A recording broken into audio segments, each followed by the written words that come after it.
Hi, my name is Mike Gorham. I'm a certified arborist with Bartlett Tree Experts. And I'm here today to talk to you about young tree care. And today we have a great example of a tree right behind me. This is a northern red oak that was planted 1 year ago and is establishing very nicely. So there are 4 points for young tree care that I'd like to talk to you about. Number 1, proper pruning. Number 2, fertilization. Number 3, proper mulching. And number 4, watering. Proper structure is critical for tree management, especially in our oaks and maple trees.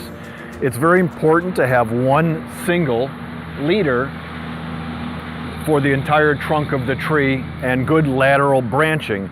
This allows for good strength during storm events such as wind or heavy snow.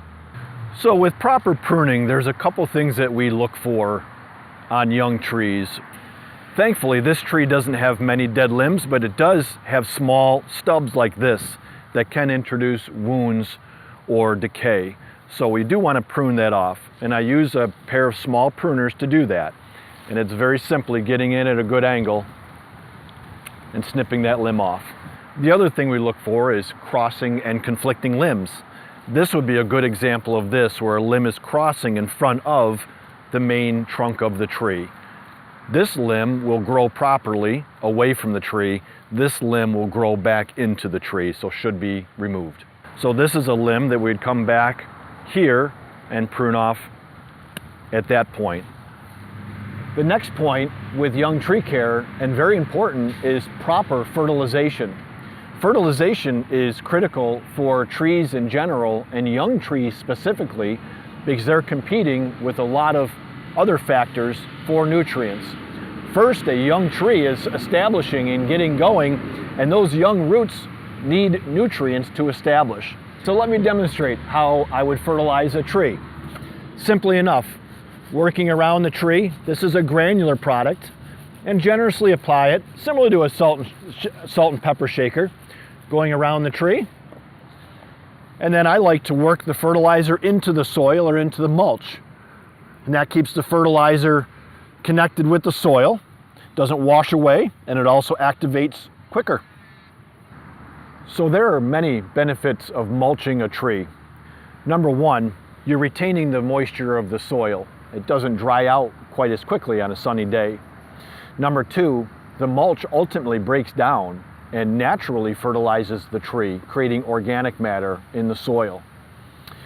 Number 3, reduces soil compaction, where soil doesn't get compacted in and around the base of the tree. Air is very critical for the development of tree roots. And number 4, and maybe the most important, is mechanical injury. Mulch keeps string trimmers and mowers away from the tree. This is a very sensitive area of the tree, and keeping all those things away is critical for the long-term health. So the final step, and maybe the most important, is watering your young tree.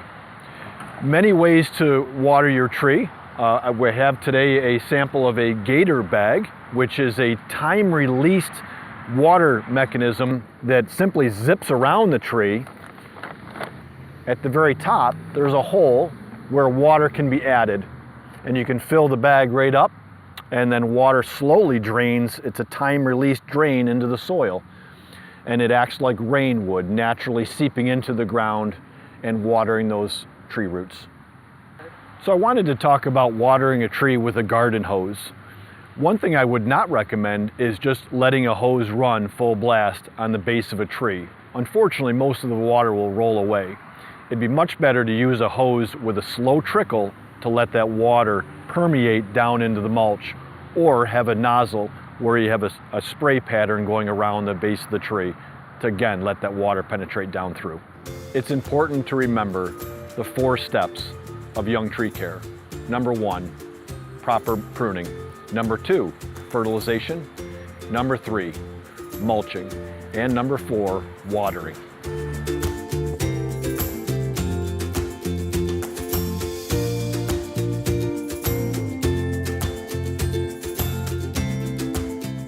The tree-lined streets of the village add to the overall beauty and property values of the community while creating a welcoming and calming space.